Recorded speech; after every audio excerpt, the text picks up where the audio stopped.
হচ্ছে উদয়ন গুহ, যাকে কলকাতা থেকে কিন্তু কুচবিহার পুলিশ গ্রেপ্তার করে কুচবিহারে নিয়ে গেছে এবং থানাতে যখন নিয়ে আসা হয়, প্রডিউস করা হয় কোর্টে, সেই সময় দেখলেন উদয়ন গুহকে কিন্তু হেলমেট পরে ঢুকানো হচ্ছে, বের করা হচ্ছে। ওখানে ডিমের বর্ষণ এরকমই অবস্থা, এবং দিনহাটায় যে অবস্থা, কুচবিহারে যে অবস্থা, মানুষ হচ্ছে শয়ে শয়ে মানুষ হাতে কিন্তু ডিম নিয়ে, মহিলা, সাধারণ মানুষ হাতে ডিম নিয়ে সবাই রেডি। উদয়ন গুহকে যদি সুযোগ পায় তাহলে কিন্তু ডিমে স্নান করানো বলে না, ওই ডিমে স্নান করানোর জন্য কিন্তু তৈরি রয়েছে।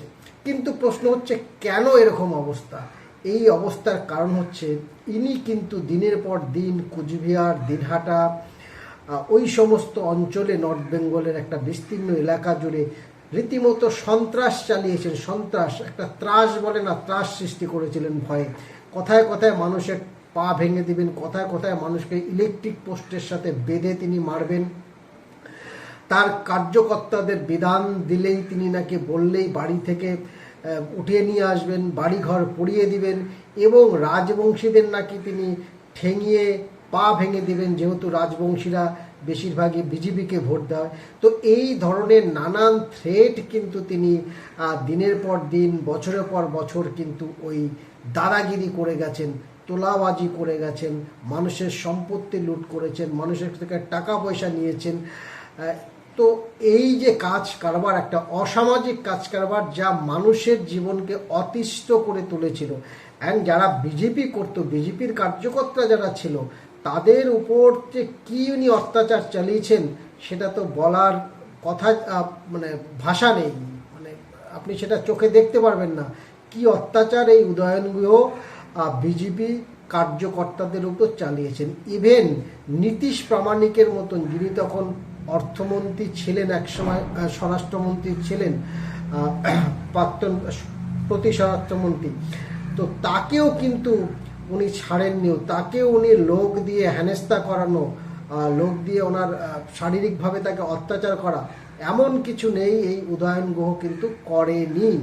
সেই উদয়ন গুহ আজকে কিন্তু একদম ইঁদুরের বাচ্চা হয়ে গেছে, ইঁদুরের বাচ্চা। আরও দুটো ফটো দেখাচ্ছি আপনাদের, দেখুন, যে লকআপে বসে আছে, যে দেখতে পাচ্ছেন লকআপে শুয়ে আছে, এটা কিন্তু উদয়ন গুহর অবস্থা। অনেকেই প্রশ্ন করেন, দাদা কিছু হবে না, কিছু হবে না। দেখুন, যতটুকু যা হচ্ছে এটা কিন্তু কম হচ্ছে না, এটা মারের থেকেও অনেক বেশি। তো একেও যদি ওই বিভিন্ন এলাকায় ওরকমভাবে ঘোরানো হয়, হাফ প্যান্ট পরিয়ে, গেঞ্জি পরিয়ে, তাহলে কুচবিহারবাসী যারা রয়েছে, রাজবংশী যারা রয়েছে, তারা কিন্তু খুব খুশি হবে। কারণ এ যা অত্যাচার করেছে প্রত্যেক মানুষের উপরে, তো একে কবে মানুষ ওই জাহাঙ্গীরের মতো দেখবে, তার জন্য কিন্তু উদ্গ্রীব আগ্রহে অপেক্ষা করে রয়েছে। তো কিছু হবে না যারা বলছেন, এই যা হচ্ছে সেটা কিন্তু অনেক কিছু হচ্ছে। বাকি কি শাস্তি পাবেন সেটা তো আইন, কোর্ট, তাদের তথ্য প্রমাণ কতটুকু থাকবে, পুলিশ কতটুকু এদের এগেনস্টে চার্জশিট কীভাবে তৈরি করতে পারবেন, সেগুলোর উপর ডিপেন্ডস করবে। সেগুলো তো অনেক লম্বা বিষয়, মামলা চলবে অনেক দিন ধরে, তারপরে দোষী সাব্যস্ত, দোষী প্রমাণিত হলে তারপরে গিয়ে জেল, হাজত, কারাবাস, সেগুলো হবে। কিন্তু এর আগেই পুলিশ যেভাবে আগে আমরা দেখতাম যে তৃণমূলের কোনো নেতা নেত্রী যদি কোনো কারণে পুলিশে ধরা পড়তো, তাদেরকে একদম রাজার মতন সম্মান করা হতো। বেশিরভাগই তো সব থাকতো না, সব উডবানে গিয়ে বসে থাকতো। জেলখানাতেও যারা থাকতেন তাদেরও ভিআইপি সব অ্যারেঞ্জমেন্ট থাকতো।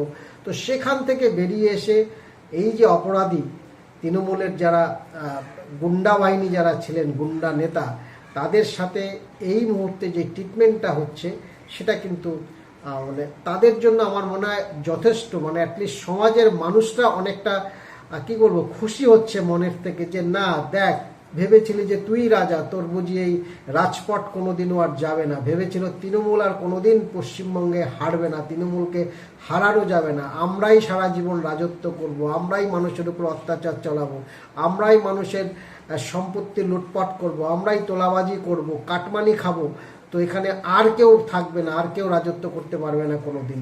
এই যে একটা গ্র্যান্টেড করে নেওয়া, তৃণমূলের নেতা নেত্রীরা সেটাকে কিন্তু গ্র্যান্টেড করে নিয়েছিল যে পশ্চিমবঙ্গে অন্তত তৃণমূলকে আর হারানো যাবে না।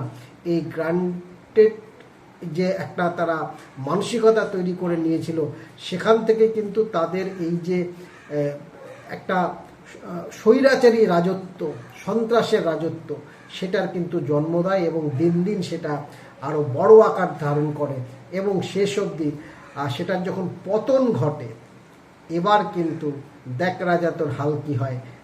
লকআপে বসে বসে মেঝেতে চাদরের মধ্যে শুয়ে আসিস, যেরকম 5 স্টার হোটেল ছাড়া কলকাতায় এসে আসলে পরে থাকতি না, এখন দেখ লকআপে মেঝের মধ্যে চাদরের মধ্যে শুয়ে কিভাবে রয়েছিস সাধারণ ক্রিমিনালদের মতো।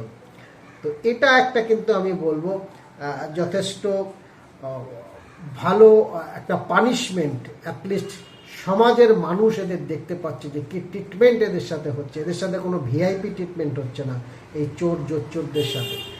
তো দর্শক নজরে থাকবেন, পরিবর্তনের বাংলাতে নজর রাখবেন। এখানে বাংলার কি কি পরিবর্তন হচ্ছে সমস্ত আপডেট নিউজ কিন্তু আপনাদের কাছে আমরা প্রতি মুহূর্ত তুলে ধরার চেষ্টা করি। যারা এখনো চ্যানেলকে সাবস্ক্রাইব করেননি, সাবস্ক্রাইব করবেন অ্যান্ড বেল বাটন প্রেস করে নোটিফিকেশন অন করে রাখবেন। ধন্যবাদ।